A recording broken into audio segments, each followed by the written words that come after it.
Today, the ugly truth about bank closures in the regions.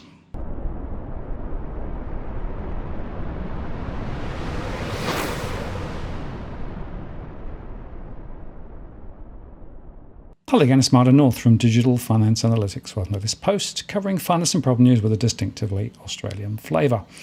Well, there's some really important news just come out from The Regional, which is a site dedicated to analysing what's going on with branches in regional areas. Dale Webster has done a great job, as always. And this is an extract from her latest blog, which I wanted to share with you. She said, bank closures in regional Australia will be an election issue for the first time in nearly 2 decades, thanks to the findings of a government inquiry being handed down on the heels of the 2022 poll being called. The coalition government is due to release a report from a whirlwind investigation into the growing problem next month, just weeks before the cut-off date for the widely tipped May election. The reawakening of the issue for political advantage might backfire on the government, however, with an old divide threatening to overshadow any findings if it fails to take action to stop continuing closures. That divide, a disagreement within the last government committee to look at banking activity in regional Australia, saw Labor Party members, led by Deputy Chair Senator Penny Wong, asking for a dissenting statement to be included in the final report. The last point in that statement reveals a philosophical difference over the imposition of community service obligations on banks as a way of ensuring towns are not left without an essential service. While the report's recommendations pulled away from forcing the bank's hand on this, the Labor members stated that the ALP would support re-regulation of the banking industry if it failed to improve its performance itself, and that certainly has not happened. Regional Australia has lost close to 2/3 of its bank branches since the network was at its peak in the 1970s, according to lists published by the banks that became the Big Four in 1975. Numbers have gone from 2,708 banks in 1,126 regional locations to just 175 in 375 regional towns, cities and coastal communities in just over 45 years. So that's a loss of 1,727 bank branches, or a cut of 62%. ANZ now has the smallest regional bank network in Australia, with just 194 of its original 615 branches outside metropolitan cities still open. That's a cut of 68.5%. Westpac has the second smallest regional footprint after slashing 70% of non-metropolitan branches, leaving it with 231 of its original 777. National Australia Bank has 315 regional branches still open, but has closed 445, or 58.5% of its original regional network of 760. And Commonwealth Bank is the only one of the Big Four that still has more regional branches open than it has closed, with 335 of the original 650 remaining open. That's 48.5% reduction. Now, going into the 2022 federal election, there are 146 regional towns across 51 federal electorates that only have one major bank. Of these, 37 are smaller communities that have only ever had one bank, but the remainder, 109 towns and cities, have lost 1, 2 or 3 Big Four banks and are down to their last major banking service. The most vulnerable of these have no other type of bank or franchise to fall back on if the remaining Big Four closes. There are 92 towns across 38 federal electorates in this position. The majority, 27 actually, are coalition-held seats. The worst performing electorates on banks in regional Australia are the Victorian seat of Mallee and Grey in South Australia. Mallee, which has been held by the Nationals since proclamation in 1949, has the highest number of towns most vulnerable to total loss of major banking services, with 11 communities now in that position, including Staywell, Birchip, Hopetoun, Murtua, Donald, Charlton, Oya, Rainbow and Edenhope. 8 of these towns have no minor banks to fall back on. Mali also has the second highest number of towns that have already lost all services, sitting at 50 behind Grey on 62.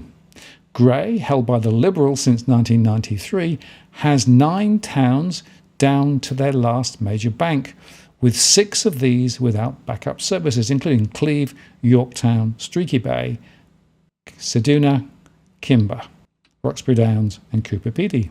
The Queensland seat of Maranoa also has 9 towns down to their last major bank, including Mitchell, Winton, Miles, Clifton, Inglewood and Millmerran, all NAB by the way.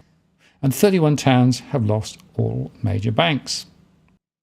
In Lyons, which is Tasmania and held by the ALP, it includes Longford, Oatlands, New Norfolk, Campbelltown, St Helens and Sorrel.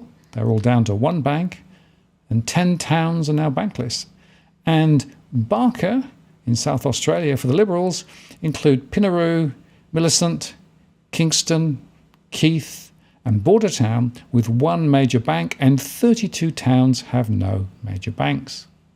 Electorates that have already been decimated by bank closures and have a smaller list of towns with just 1 major bank remaining include Wannon in Victoria, that's a Liberal seat since 1955, that has 33 towns that have lost all banks and 3 down to their last, including Lorne, Turren and Timboon.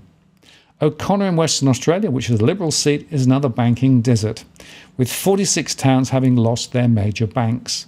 And 5 towns have just 1 major bank, including Kellerberrin and Corrigan and Bridgetown.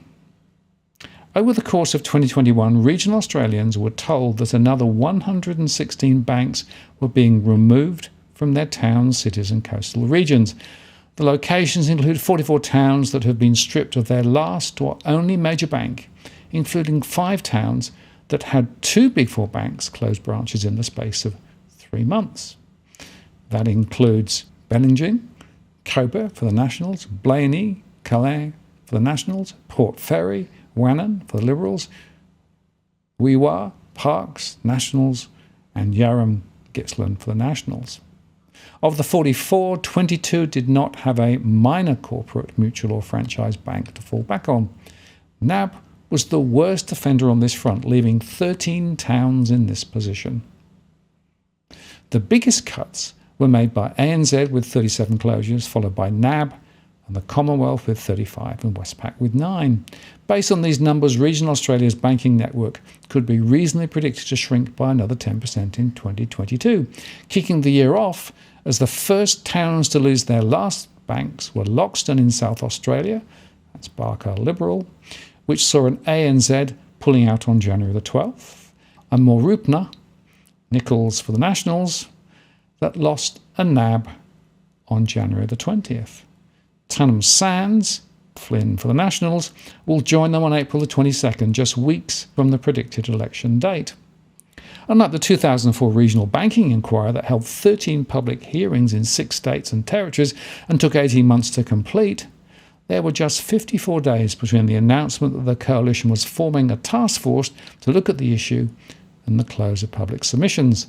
The task force held 1 public forum at Redcliffe in Victoria, Mallee for the Nationals, and 2 by invitation meetings at Orange in New South Wales, Calais for the Nationals, and Mildura, which is 14 k's from Redcliffs, and also in the Mallee electorate. Redcliffs and another town, Kilvana, both lost their last banks in the same week in July last year, and that was a CommBank and the NAB. Rainbow joined the list of towns down to their last bank when its Commonwealth closed in April. The local politician, Dr. Webster, was asked what she was doing to try and save her electorate's remaining banks. Dr. Webster pointed to the work of the task force. It is looking for solutions, he said. One of the solutions, imperfect though it is for Australia Post to be providing some of those banking services.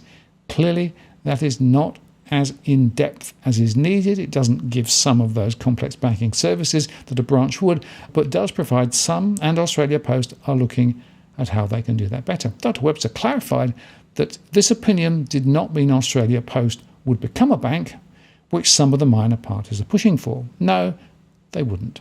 They would be providing an alternative service, she said. Dr. Webster said that she would back the imposition of community service standards on banks so that towns would not be left without banking services. Yes, I would support that. It is quite reasonable to expect that banks should be ensuring that together some level of service is provided, whatever that might mean. Member for Lyons in Tasmania, Brian Mitchell, ALP, has just 7 Commonwealth banks left in his electorate, and they are all in towns down to their last bank. Lyons has lost all of its 8 ANZ banks, all of its 11 Westpacs, both NABs, and 4 out of 11 Commonwealth banks. When the Commonwealth announced that it would be closing St Mary's only bank last week, Mr Mitchell launched a petition against the move, describing it in local media at the time as a top-down, arrogant, out-of-touch decision from corporate headquarters. I have, of course, been critical of the banks for stripping their services out of my towns, particularly when they leave behind no service or at-bank post service, which has limited commercial functionality, he said this week. Like my Labour colleagues of 2004, I'm open to a regulation requiring of banks a community service obligation, but I'm also aware of the impacts such a requirement may have on corporate decision-making. More important than seeking to keep big banks in towns is ensuring we keep banking functionality, most particularly business cash needs. Frankly, I'm agnostic about whether that servicing occurs in a bank branch, a post office or a server, but we do need to ensure the functionality isn't stripped out.